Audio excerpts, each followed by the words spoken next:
नमस्कार दोस्तों, मैं रितेश कुमार एजुकेशनल ट्रिप में आप लोगों का स्वागत करता हूं। दोस्तों, आज हम लोग बात करने जा रहे हैं स्रावी ग्रंथियों के बारे में, यानी कि क्रायल सिस्टम के बारे में। यह जो आपका क्रायल सिस्टम है, यानी कि जो आपकी स्रावित ग्रंथियां हैं, इनको हम लोग बांटते हैं दो भागों में। कौन कौन सी? तो एक को हम लोग कहते हैं वही श्रावी और दूसरे को हम लोग कहते हैं अंतःस्रावी। ठीक है। जो आपकी बहिःस्रावी ग्रंथियां होती हैं, इनको हम लोग कहते हैं एक्सोक्राइन ग्लैंड। और जो आपकी अंतःस्रावी ग्रंथियां होती हैं, इनको हम लोग कहते हैं एंडोक्राइन ग्लैंड। कोई डाउट? जो आपकी बहिःस्रावी ग्रंथियां होती हैं, इन बहिःस्रावी ग्रंथियों के अध्ययन को हम लोग कहते हैं एक्सोक्राइनोलॉजी।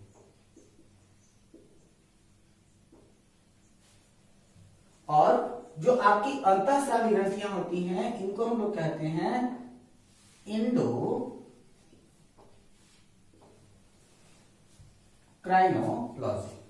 ठीक है।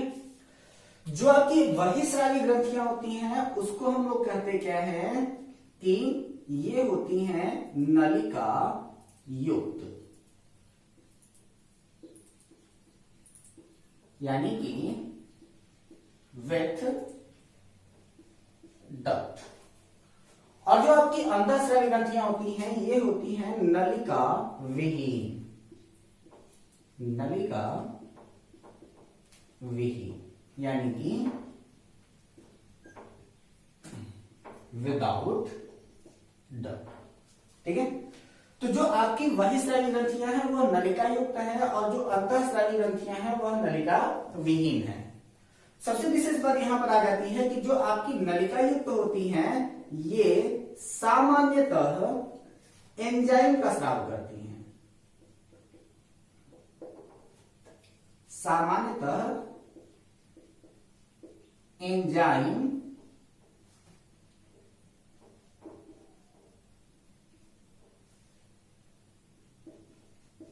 स्रावी। और जो आपकी अंतःस्रावी ग्रंथियां होती हैं, ये होती हैं मुख्यतः हार्मोन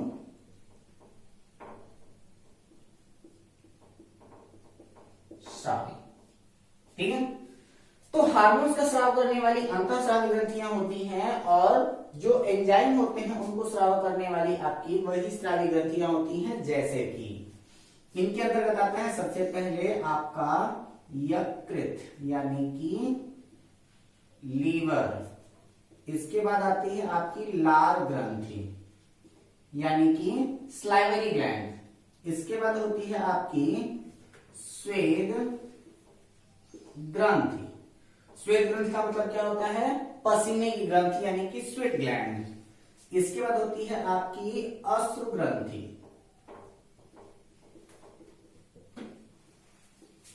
अश्रु ग्रंथि, यानी कि टीयर ग्लैंड्स। इसके बाद आती है आपकी दुग्ध ग्रंथि, यानी कि मिल्क ग्लैंड। इसके बाद आपकी तेल ग्रंथि, यानी कि ऑयल ग्लैंड। और क्या हो सकता है? तो ये आपकी जठर ग्रंथि, जहां से आपकी जठर रस निकलती है। और क्या? आपकी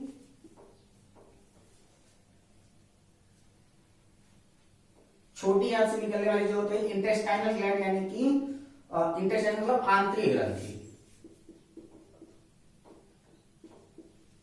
आंतरिक ग्रंथि, यानी कि इंटेस्टाइनल ग्लैंड।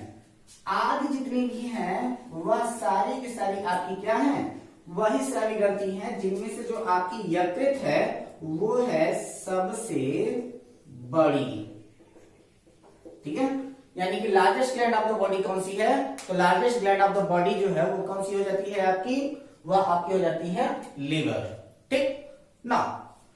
अब ये जो आपकी हो जाती है अंतःस्रावी ग्रंथियां, और इन अंतःस्रावी ग्रंथियों के बारे में हम क्या देख रहे हैं कि यह जो है वो नलिका विहीन होती है, यानी कि इनसे निकलने वाले जो हार्मोन्स होते हैं उनको एक स्थान से दूसरे स्थान तक ले जाने के लिए परिसंचरण तंत्र की आवश्यकता होती है, और सामान्यतः यह रक्त के द्वारा संचरित होते हैं।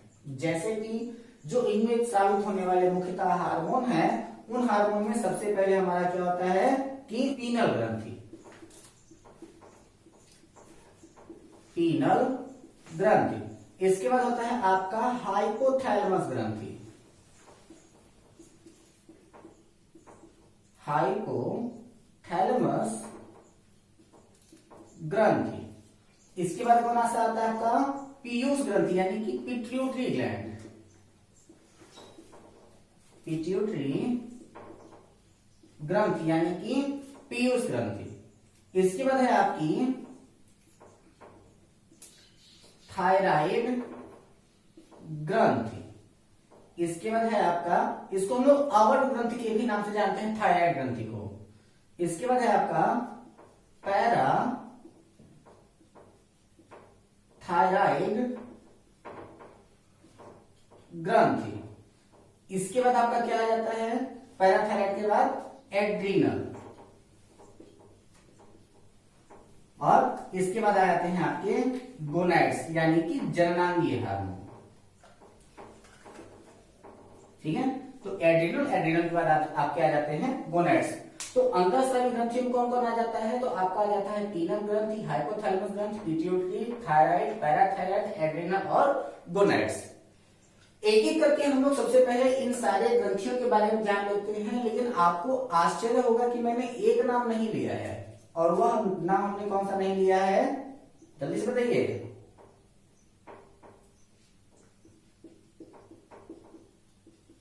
अग्न्याशय, यानी कि पेनक्रियास का नाम हमने यहां पर नहीं लिया है। अब आखिर हमने पेनक्रियास का नाम क्यों नहीं लिया, तो आपको इसकी वजह बताता हूं मैं। अग्न्याशय और यकृत दो ऐसे भाग हैं जो ना तो हमारे पाचन तंत्र के भाग हैं और ना तो हमारे किसी अन्य भाग के भाग हैं, बल्कि ये भाग होते हैं हमारे ग्रंथियों के। लेकिन जिनमें से जो आपका अग्न्याशय होता है वह आपके ना तो अंतःस्रावी ग्रंथि होती है और ना तो वही स्रावी ग्रंथि, क्योंकि जो आपकी अंतःस्रावी जो पेनक्रियास होता है यानी कि अग्न्याशय होता है, उसकी उत्पत्ति जो होती है वह एक प्रकार के वही स्रावी की तरह होती है, और अंत में आकर के वह अंतःस्रावी की तरह व्यवहार करना प्रारंभ कर देता है। पेनक्रियास से ही आपकी निकलती है हार्मोन, जिसे हम लोग कहते हैं इंसुलिन और ग्लूकागोन हार्मोन। तो चलिए बात कर लेते हैं सबसे पहले। तो जो आपकी ऐसी ग्रंथियां हैं जिनमें दोनों ग्रंथियों का गुण पाया जाएगा, उनको हम लोग कहते हैं मिक्स्ड ग्लैंड, यानी कि मिश्रित ग्रंथियां, यानी कि अंतः प्लस वही स्रावी ग्रंथियां जो होती हैं उन्हीं को हम लोग मिला करके कहते हैं क्या, मिश्रित ग्रंथि। ठीक है, इन्हीं को हम लोग क्या कहते हैं, मिक्स्ड ग्लैंड, यानी कि मिश्रित ग्रंथि के नाम से जानते हैं, मिक्स्ड ग्लैंड। अब ये जो आपकी मिश्रित ग्रंथि है यानी कि जो आपकी मिक्स्ड ग्लैंड है, इनमें जो आपका एग्जाम्पल लिया जाता है उनको हम लोग कहते हैं पेनक्रियास, यानी कि अग्न्याशय। और यह जो आपका पेनक्रियास यानी कि जो अग्न्याशय है, इससे दो प्रकार के हार्मोन निकलते हैं। एक को हम लोग कहते हैं क्या, इंसुलिन, और दूसरे को हम लोग कहते हैं glucagon. Now what is the actual difference between insulin and glucagon. जो आपका इंसुलिन है और जो आपका ग्लूकागोन है, उस दोनों में क्या अंतर है, तो जो आपका इंसुलिन है यह आपका क्या करता है कि रक्त शर्करा को बढ़ाता है, और जो ग्लूकागोन है वह क्या करता है, तो यह रक्त शर्करा को घटाता है। यानी कि अगर किसी का शुगर जो है वो बहुत ज्यादा हाई हो रहा है तो उस समय जो उसको जो इंजेक्शन दिया जाता है या फिर जो टेबलेट दिया जाता है तो हाई शुगर में इंसुलिन का इंजेक्शन दिया जाता है, और जो आपका लो शुगर होता है उसमें क्या होता है कि आपकी ग्लूकागोन का जो इंजेक्शन होता है उसे दिया जाता है। तो जो इंसुलिन होता है वह रक्त शर्करा को, सॉरी यहां पर एक बार गलती हुई है फिर से, और वो है आपका घटाता है, और जो ग्लूकागोन है वह क्या करता है, रक्त शर्करा को बढ़ाता है। तो जब कभी भी हाई डायबिटीज होती है तो हाई डायबिटीज में इंसुलिन और लो डायबिटीज में आपके ग्लूकागोन जो होते हैं वो दिए जाते हैं। इंसुलिन की खोज करने वाले जो साइंटिस्ट थे उनका नाम है बेटिंग, और उन्होंने ही जिस रोग की खोज किया उसे कहा जाता है मधुमेह, यानी कि डायबिटीज। ठीक है, मधुमेह नाम की बीमारी की खोजकर्ता कौन है, आपके बेटिंग है, और उन्होंने ही इंसुलिन की भी खोज किया था। और यह जो आपकी इंसुलिन है यह प्रथम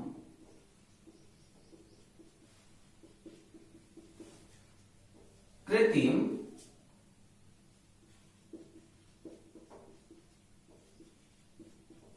हार्मोन है।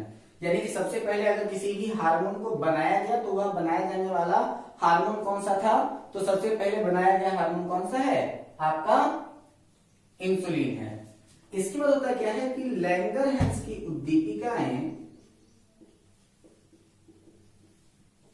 लैंगरहैंस की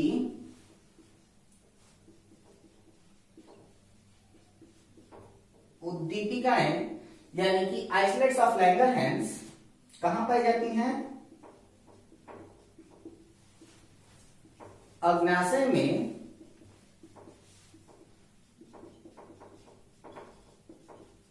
पाई जाती हैं। यानी कि आइसोलेट्स ऑफ लैंगरहैंस यानी कि लैंगरहैंस की उद्दीपिकाएं कहां पाई जाती हैं, तो आपके अग्नाशय से ही पाई जाती हैं। और लैंगरहैंस की उद्दीपिकाओं से, लैंगरहैंस की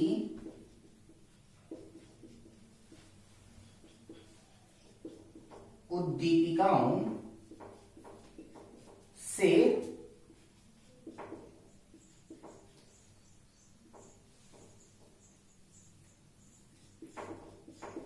इंसुलिन हार्मोन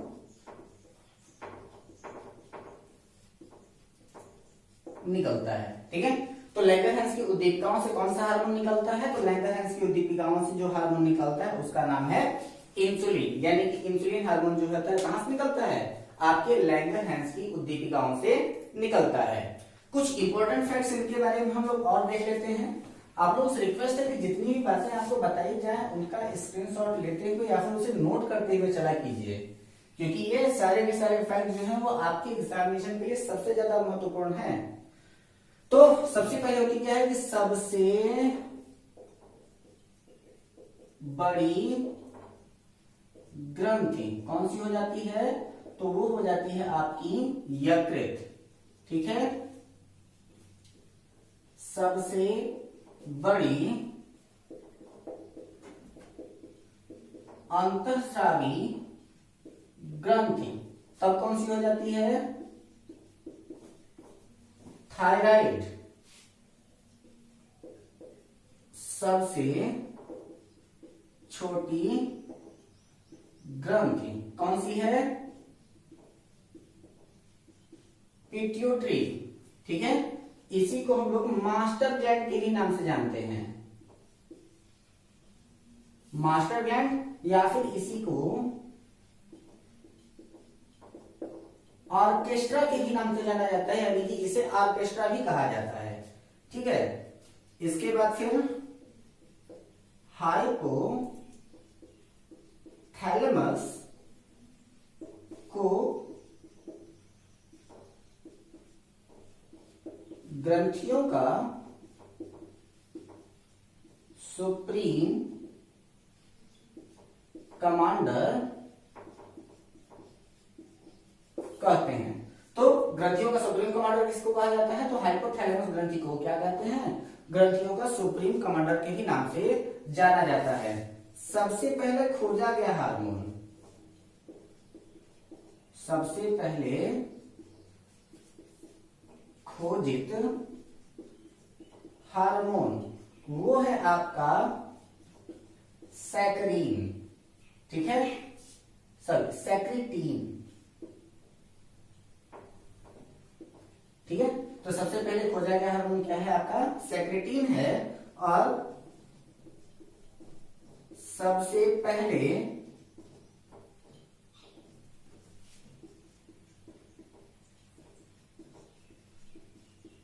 संश्लेषित हार्मोन कौन सा है, मैंने अभी बताया आपको, वो है आपका इंसुलिन।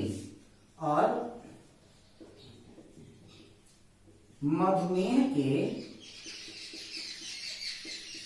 रोगियों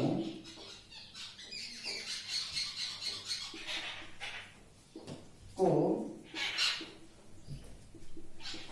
दी जाने वाली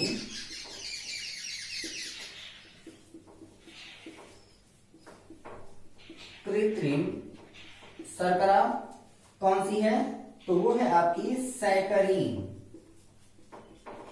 ठीक है। तो मधुमेह के रोगियों को दी जाने वाली शर्करा कौन सी है, तो मधुमेह के रोगियों को दी जाने वाली कृत्रिम शर्करा जो है वो आपकी सैकरीन है। और यह जो आपकी सैकरीन नाम की शर्करा है वह फ्रक्टोज से बनाई जाती है और शर्करा से लगभग 9 गुना ज्यादा अधिक मीठी होती है। बात आ जाती है कि अंतः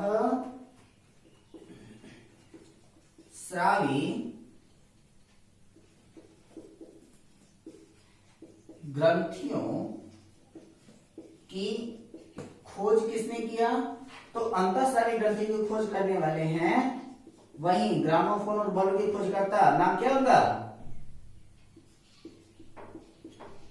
थॉमस अल्वा एडिसन।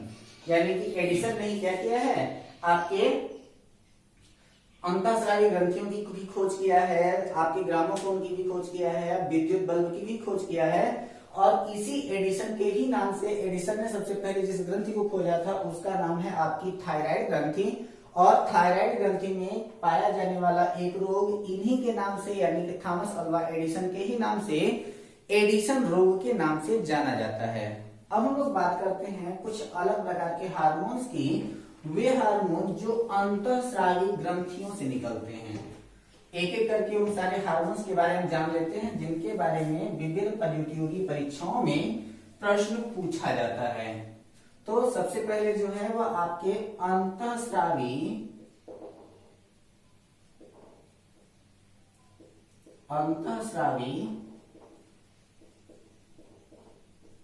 ग्रंथियों से निकलने वाले हार्मोन।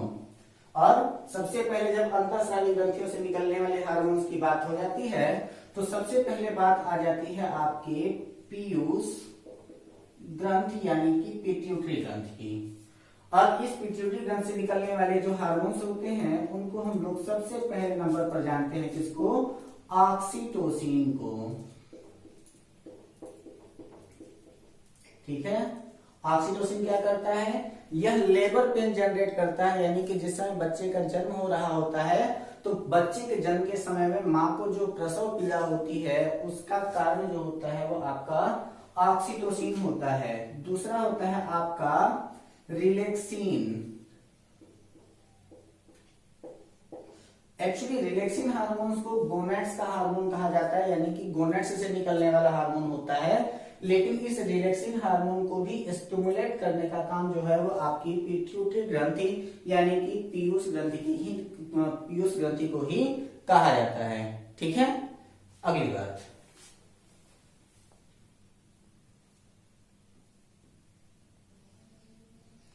इसके बाद है आपका STH यानी कि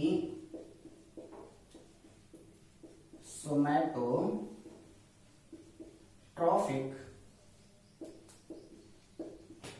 हार्मोन। इसी को हम लोग कहते हैं ग्रोथ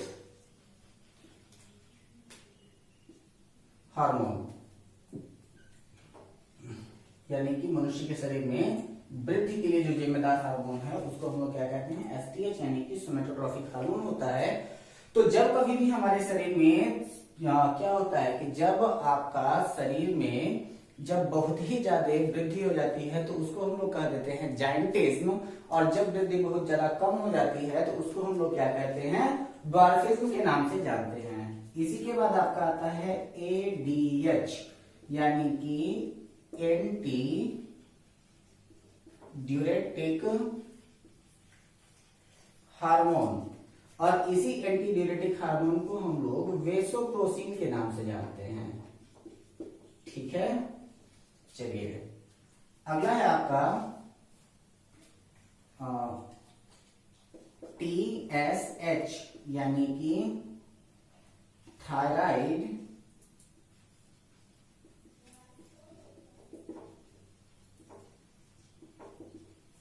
स्टिमुलेटिंग हार्मोन। इसके बाद फिर ACTH एट्रियो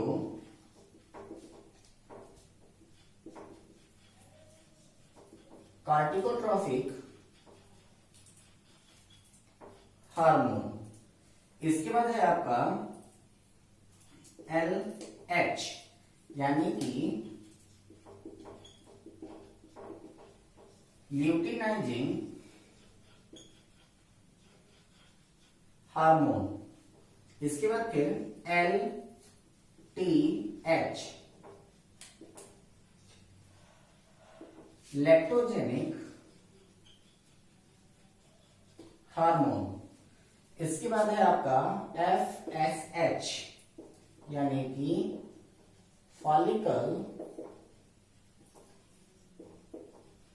स्टिमुलेटिंग हार्मोन। ठीक है, इसके बाद है आपका MSH यानी कि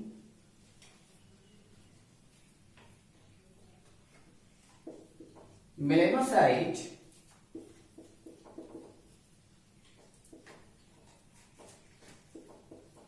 स्टिमुलेटिंग हार्मोन। ठीक है, तो अंतःस्रावी ग्रंथियों से निकलने वाले हार्मोन कौन कौन से हैं? तो सबसे पहले है आपका पीयूष ग्रंथि से निकलने वाले हार्मोन, और उसमें सबसे पहला नाम आ जाता है ऑक्सीटोसिन, रिलैक्सिन, एसटीएच यानी कि सोमेटोट्रोफिक हार्मोन जिसको ग्रोथ हार्मोन के भी नाम से जाना जाता है। इसके बाद है आपका एडीएच यानी कि एंटी ड्यूरेटिक हार्मोन जिसको वेसोप्रोसिन के भी नाम से जाना जाता है। इसके बाद है टीएसएच यानी कि थायराइड स्टिमुलेटिंग हार्मोन, एसीटीएच यानी कि एट्रियो कार्टिकोट्रोफिक हार्मोन, एलएच का मतलब ल्यूटिनाइजिंग हार्मोन, एलटीएच का मतलब लैक्टोजेनिक हार्मोन, एफएसएच का मतलब फॉलिकल स्टिमुलेटिंग हार्मोन, और एमएसएच का मतलब मेलेनोसाइट स्टिमुलेटिंग हार्मोन। ठीक है, तो यह आपके कुछ हार्मोन्स थे जो आपके पीयूष ग्रंथि से निकलते हैं।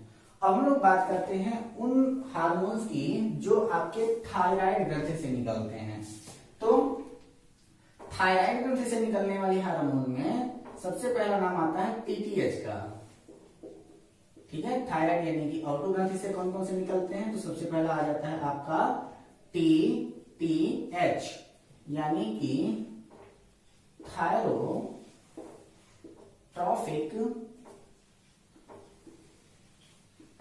हार्मोन। अब ये जो आपका टीटीएच यानी कि थायरोट्रॉफिक हार्मोन है, इसके अकॉर्डिंग और क्या क्या होता है? तो यहां से जो हार्मोन निकलता है उसको हम लोग कहते हैं T3 एंड T4। इसको हम लोग कहते हैं ट्राई आइडो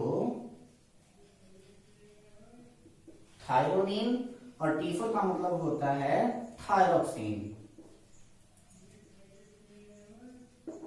ठीक है, तो जो आपका ट्राई आइडोथायरोनिन है, इसी की वजह से जब हमारे शरीर में आयोडीन की कमी होती है तो जो रोग होता है उसको हम लोग ग्वाइटर यानी कि घेंघा रोग के नाम से जानते हैं। इसके अलावा और जो रोग है उसको हम लोग कहते हैं कैल्सिटोनिन।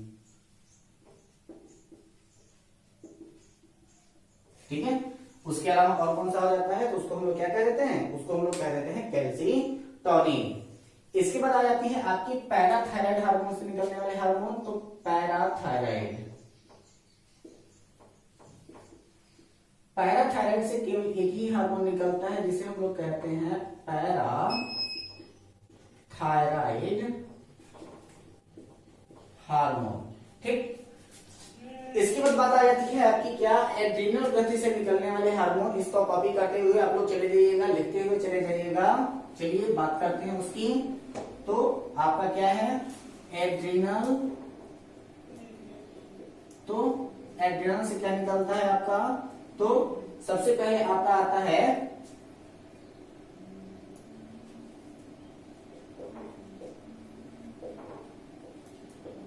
एपिनेफ्रिन, नार एपिनेफ्रिन,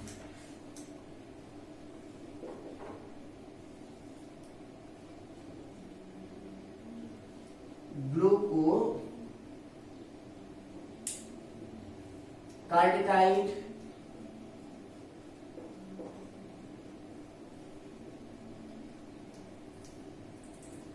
मिनरेलो कार्टिकाइड। इसके बाद है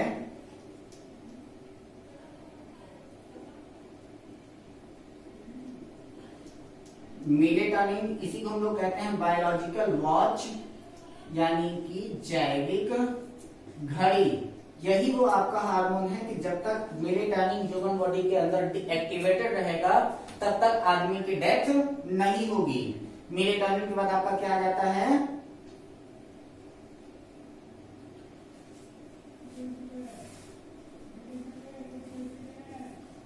थायरॉक्सिन।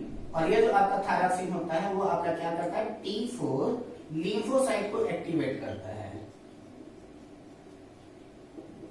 ठीक है, ये क्या कर देता है, आपके T4 लिम्फोसाइट्स को एक्टिवेट करने का काम करता है। थायरॉक्सिन नहीं बल्कि इसको कहते हैं थाइमोसिन, सॉरी मान लीजिएगा इसको। तो ये है आपका थाइमोसिन। ठीक है, तो थाइमोसिन क्या करता है, T4 लिम्फोसाइट को एक्टिवेट कर देता है, जो हमारे बॉडी के अंदर इम्यून सिस्टम को कंट्रोल करने का भी काम करता है। तो एड्रेनल से निकलने वाले हार्मोन कौन कौन से हो जा रहे हैं, तो ये हो जा रहा है आपका एपिनेफ्रिन, नार एपिनेफ्रिन, ग्लूकोकार्टिकाइड, मिनरेलोकार्टिकाइड, मेलेटोनिन जिसको जैविक घड़ी के भी नाम से जाना जाता है। इसके बाद आ जाता है आपका थाइमोसिन जिसको T4 लिम्फोसाइट्स के भी नाम से जाना जाता है। फिर आपके हार्मोन आते हैं जो होते हैं हमारे जननांग से निकलने वाले हार्मोन। तो जननांग जो होते हैं वो दो प्रकार के होते हैं, एक को हम लोग कहते हैं मेल जननांग और दूसरे को हम लोग कहते हैं फीमेल जननांग। जो मेल जननांग से निकलता है उसको हम लोग कहते हैं एंड्रोजन, और जो फीमेल जननांग से निकलता है उसको हम लोग कहते हैं एस्ट्रोजन और प्रोजेस्टेरॉन। ठीक है, तो मेल हार्मोन से निकलता कौन कौन सा है, तो एंड्रोजन निकलता है, और फीमेल हार्मोन से कौन निकलता है, तो वह आपके एस्ट्रोजन और प्रोजेस्टेरॉन निकलता है। ठीक है दोस्तों, ये थे आपके सामने आपकी अंतःस्रावी ग्रंथियां और अंतःस्रावी ग्रंथियों से निकलने वाले कुछ महत्वपूर्ण आपके हार्मोन्स जो आपकी विविध प्रतियोगी परीक्षाओं में पूछे जाते हैं। इससे संबंधित प्रश्न और आपके ह्यूमन फिजियोलॉजी से संबंधित प्रश्न आपको टेस्ट की अगली श्रृंखला में आपको प्रदान किए जाएंगे। यानी कि आपका अगला जो टेस्ट होगा वह ह्यूमन फिजियोलॉजी यानी कि मानव शारीरिकी के ऊपर आधारित होगा। सो आप लोग इस पूरे वीडियो को देख करके टेस्ट के लिए बिल्कुल तैयार रहें, घर पे रहें, हंसते रहें, मुस्कुराते रहें और स्वस्थ रहें। यदि आपको हमारी यह वीडियो पसंद आई है तो हमारे चैनल को सब्सक्राइब करें, हमारे इस चैनल को लाइक करें तथा अपनी राय हमारे कमेंट बॉक्स में जरूर दें। धन्यवाद।